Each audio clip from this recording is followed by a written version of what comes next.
akajikuta anawatumia sana wale waliokuepo wakina Msuva, kina Samata kwenye kutengeneza kile ambacho walikuwa nakihitaji. Sasa michuano kama hii ya FIFA Series inampa nafasi Gamondi ya kuita wachezaji wapi ambao anaweza akawatengeneza kuelekea kwenye AFCON hii inayokuja. Sasa ukiwa unaangalia kuna wachezaji wengi ambao wamewajumuisha hivi sasa toka kwenye eneo la ulinzi, eneo la goalkeeping, amewaacha kina Ishimanula, lakini amekuja kwenye eneo la ulinzi wachezaji wengi hawapo, na bahati mbaya amekutana na injury.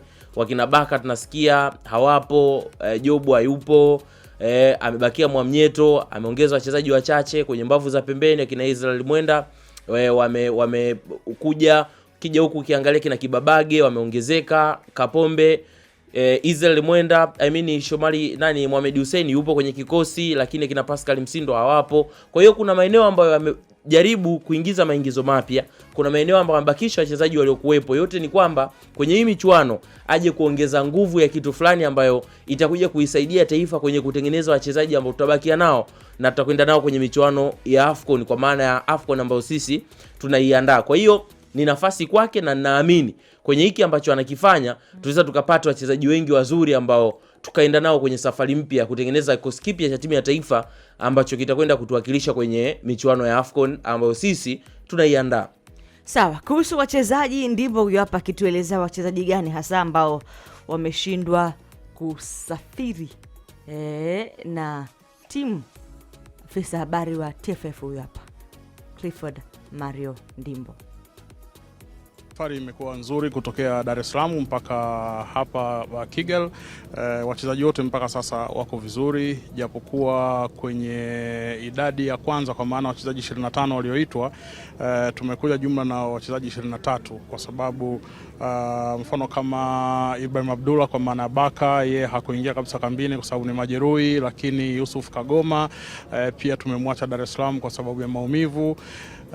Halafu Simon Msuva yeye kwa sababu ya usafiri kuwa mgumu kule alipo, kwa hiyo yeye hatakuja na nafasi yake imechukuliwa na Abraham Morris. Kwa hiyo wengine wote ambao wameitwa wameripoti, wale wanaotoka nje pamoja na wale ambao wanacheza ndani. Kama ambao tunafahamu kwamba FIFA Series ni shindano dogo, lakini ni mechi za kirafiki ambazo zinalenga kusema kweli kufanya maboresho katika timu mbalimbali. Utaona mfano kama sisi tunacheza na timu ambazo zinatoka nje ya bara la Afrika, kwa hiyo tunapata testi nyingine, lakini pia mwalimu atapata nafasi ya kuendelea kuangalia kikosi, kuboresha kikosi kuelekea kwenye AFCON 2027, lakini kuelekea pia kwenye mashindano mbalimbali ambayo yanatukabili. Yes, msikia mchezaji Simon Msuva atashindwa kutokana na connection ya safari kwa ngumu kwake, na nafasi yake tumeshafahamu anaichukua, na hususan kwa wakati huu. Lakini kuhusu wachezaji pia ameongea, hajakaa kimya, pia ametoa neno. Wachezaji ambao hawapo kwenye timu za taifa wamepewa Sawa, tutakuja kutizama huu ni upande wa Young Africans, yes, ndivyo? Tukianzia kabla hajafika upande wa Young Africans ambao kuna wachezaji wako kwenye timu ya taifa, tukibaki hawa ambao ni jumla, yes, wote kwa pamoja, kwa ambavyo amezungumza Clifford Mario Ndimbo. Nini ambacho umekisikia hasa kwako, kwa jicho lako la mchambuzi, jicho lako la mwanasoka, unasomea ukocha pia, unaona kuna manufaa gani kwa kile ambacho tunakiandaa na kile ambacho kipo kwa sasa? Kwanza kwa watu ambao walikuwa hawajui, watu watakuwa wanajiuliza FIFA Series ni nini. Imekuja michuano ndio mara ya kwanza kwa timu yetu ya taifa inashiriki.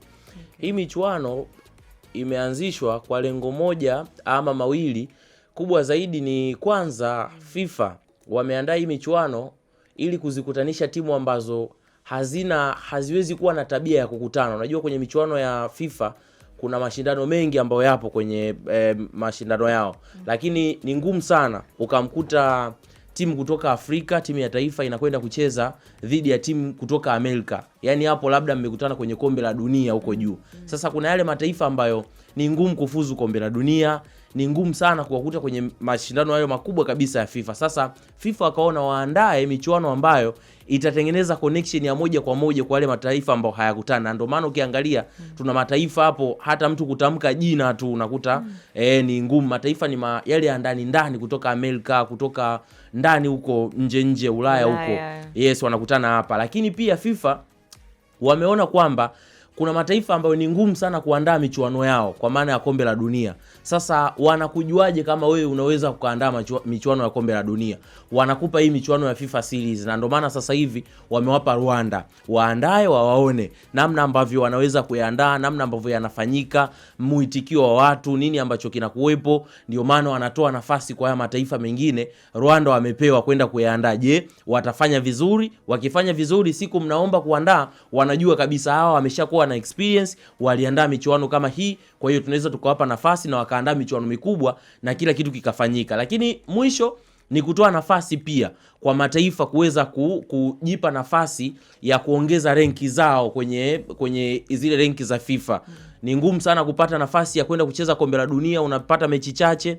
Kwa hiyo kujitoa kutoka kwenye nafasi ambayo ulikuwepo kwenda nafasi ya juu ni ngumu kwako. Wanakupa michuano kama hii uweze kucheza na kujipandisha renki zako ama nafasi zako, kuweza kutoka kwenye eneo lokuwepo kwenda kwenye eneo la juu zaidi. Kwa hiyo ni nafasi kubwa ya mataifa kama ya kwetu kuweza kufanya hicho. Sasa hicho kitu ndicho ambacho ukimwangalia Gamondi na yeye pia akaona ni nafasi kwa wachezaji wake ambao yeye amewatazama, anawaona wanaweza wakaingia kwenye kikosi cha timu ya taifa. Kina Mohamed Musa, beki kutoka Mashujaa, ilikuwa ni ngumu kumuona akicheza. Timu inaenda labda kujiandaa na mechi za kufuzu kombe la dunia, huwezi ukamkuta anaita wachezaji kama hawa. Sasa mechi kama hizi ndizo ambazo anatoa nafasi kwa wachezaji kuonekana. Ukifanya vizuri, ina maana unakwenda kufanya vizuri pia kwenye michuano ya hiyo ya kufuzu kombe la dunia, kufuzu AFCON. Anakupa nafasi kwa sababu umeshaonyesha huku chini una uwezo wa kuperform na kucheza. Kina Kibabage wamepata nafasi ya kucheza sawa kwenye mechi tofauti, lakini ile kuaminiwa mnabaki wawili au watatu mbavu moja, ina maana nafasi kubwa sana kwako wewe kuweza kujaribu kumuonyesha mwalimu kwamba unaweza kumweka benchi Mohamed Hussein, ukanijaribu mimi kwenye hii michuano ambayo sio michuano ya kungangania taji. Mimi naweza nikacheza, unakuta anafanya vizuri, mwalimu anamwamini, anacheza. Kina Kevin John wanapata nafasi, lakini bado sio kwenye michuano ili ya kuonekana moja kwa moja. Ni michuano ambayo hayupo, ina maana wewe unabakia peke yako. Na ni michuano ambayo haina pressure kwa namna moja ama nyingine. Kwa hiyo ni michuano ambayo wachezaji wataonekana, mwalimu atajua mbinu zake anaziwekaje, lakini pia atajua aina gani ya wachezaji aende nao kwenye ile michuano rasmi. Sasa mfano ya kufuzu AFCON, ya kufuzu kombe la dunia, anaenda vipi na hao wachezaji wanamsaidia vipi? Sasa nimetazama hapa hizi nchi, ELH ipo Europe, lakini Macau ipo China, kwamba hapo tayari ni mashariki. Unaweza kaona hapa ilikuwa ngumu, yani ukutane na timu kutoka China. Aruba iko Netherlands. Ni kisiwa hicho kipo Netherlands. Sasa unajiuliza hizi timu tungekutana nazo leo wapi? Sio kweli kabisa. So I think ni kipimo kizuri na sahihi kwa wakati pia sahihi. Anacheka. Najiuliza na suti yake kama Mpili. Wakati unamwambia umewaka, aliitikia haraka afu akaanza kataa. Sasa ikabidi nilipofika nianze au tukwambie wewe umewaka. Nilipofika ikabidi nianze kumzingatia, mbona alikuwa anakataa wakati kweli kawaka. Bwana. Unawaka. Mnafiki mwingi. Tuendelee na show. Sawa, ni saa 12:55. Tunatamani tutazame upande wa mchezaji mpita kwenye Taifa Stars. Wamewahi kuzungumza kwa nyakati tofauti kwamba hatuna wachezaji. Mimi binafsi huwa narudi nyuma nasema sasa tutumie kina nani? Yani okay, hatuna wachezaji ambao nyinyi mnahisi labda hatuna Messi, hatuna Cristiano Ronaldo, lakini ndio tuna huyu Selemani Mwalimu. Sio, unanielewa? So I think kama hawa ambao tunao kina Mzize, kina nani, tuwatumie hawa kama inawezekana kuwaboresha kama ambavyo wamefanya kina Nabi na kadhalika. Tuwaboreshe. Yule alikuwa kocha yule wa timu ya taifa anaitwa nani yule? Algeria. Ni Adel Amrouche. Nawaza sasa mtu kama yule ambaye anaweza kuenda faa kidogo na timu na kutazama kitu gani anaweza kutengeneza, hata kama hawapo hao wachezaji ambao wewe unafikiri ungepewa ungefanikiwa. Hawa waliopo unaweza kuwatafutia namna nzuri wakafika. Miguel Gamondi, hili ni jukumu lake kwa hivi sasa na anaonekana kulimudu. Si kazi nzito sana kwake, lakini kuna vitu aongezewe. Na kuna baadhi ya wachezaji inabidi wawe humble wakati huu wa kutengenezwa pia. Nikifikiri kwamba yani kwenye maisha bana, formula ni moja tu, kwamba kwanza huko kwa mashabiki hata angeitwa nani wasingeridhika, hiyo moja, kwa sababu kwamba Messi yani timu ya taifa haijawahi kusatisfy mahitaji ya watu wote hata siku moja. Ndio maana hata hao unawataja kina Messi, bado kuna watu walikuwa na question, kwa nini unamwacha huyu unamchukua Dybala ambaye ni majeruhi na vitu vingine vya namna hiyo. Huwa inatokezea sana hicho kitu. Lakini kwa Gamondi mwenyewe nikidhani kama ni nafasi yake, ukweli mgumu ni kwamba hatuna kundi kubwa la wachezaji wengi wenye ubora wa viwango vya juu hivyo, na ndio maana sisi hatuwezi kudream kubeba ubingwa, ama hatuwezi kuwa tunaenda kwenye mashindano tukasema mwalimu usipobeba ubingwa tunakufukuza. Kuna wenzetu ambao mwalimu akienda akafika fainali akapoteza anafukuzwa wazi tu. Walid Regragui, moja kati ya sababu nyingi ambazo zinatajwa ni pamoja na kukosa ubingwa wa michuano ile ya AFCON ambao Morocco iliandaa mashindano hayo. Pengine kama angechukua ubingwa ule ilikuwa ni sura ya tofauti kabisa kwa upande wake, na tulikuwa tunaenda kuzungumza mshindi wa michuano ya AFCON, lakini akiwa kocha bora wa nafasi ya 4 kwenye michuano ya kombe la dunia. Lakini picha ilikuwa ni tofauti. Sisi kwetu hao wachezaji unaowasema kwamba mwalimu anaweza kawaboresha zaidi, mwalimu simply anachokifanya ni kutafuta tu ubora wa Selemani Mwalimu kwenye 100% yake uko wapi. Anaitafuta 100% ya Selemani Mwalimu huyo ambaye hajafika daraja fulani, na baada ya hapo anakuja kuangalia ubora wa Simon Msuva uko wapi, ubora wa nani uko wapi. Kisha chukua zile 100 zao, atademand kila mmoja walao atoe basi kuanzia 90 na kuendelea.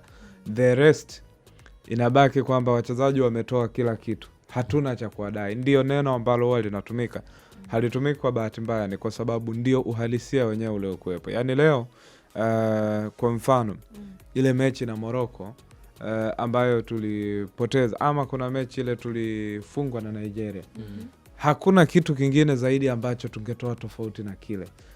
Unafika kwenye wakati ambao wewe umeshafanya kila kitu kilicho kwenye uwezo wako, lakini kinachosalia sasa ni wale wenzio wapo juu yako kidogo, watakuzidi tu. Kwa hiyo hatuwezi kukaa tukadanganyana tukasema kwamba ni lazima Gamondi atuletee ubingwa. Itakuwa ni uongo wa wazi. Lakini ambacho tunaweza tukademand ni improvement tu ya timu ya taifa kwa maana ya kwenye ranks, lakini pia improvement ya mchezaji mmoja mmoja, kwamba labda tulikuwa tunamwona Msuva anakosa sana nafasi, sasa hivi anafunga. Kuna kitu ambacho mwalimu amemsaidia, lakini si jukumu la kwanza la Gamondi, kwa sababu Gamondi hakainao hawa wachezaji. Mwenye jukumu la kwanza ni yeye mchezaji, wa pili ni clubs ambazo ndio walezi wa wachezaji husika. Sawa, saa 12:59 kwa majira ya Afrika Mashariki. Tunasikilizana vizuri kupitia Bao la Asubuhi na tupo kwenye spana ya kwanza. Tunamaliza hivi asubuhi ya leo na tunaenda kwenye Kampa Kampatina. Huku kuna pesa, na tunapoingia tu kwenye Kampa Kampatina dakika ya 5 pale unakwenda kupigiwa simu na kupata pesa yako. Mtoto wa Mshua leo yuko mwenyewe hapa, kwa hiyo ndo anayeamua upate nini na saa ngapi. Dunia mpya yenye hakuna mipaka ipo humu ndani kwenye Bao la Asubuhi.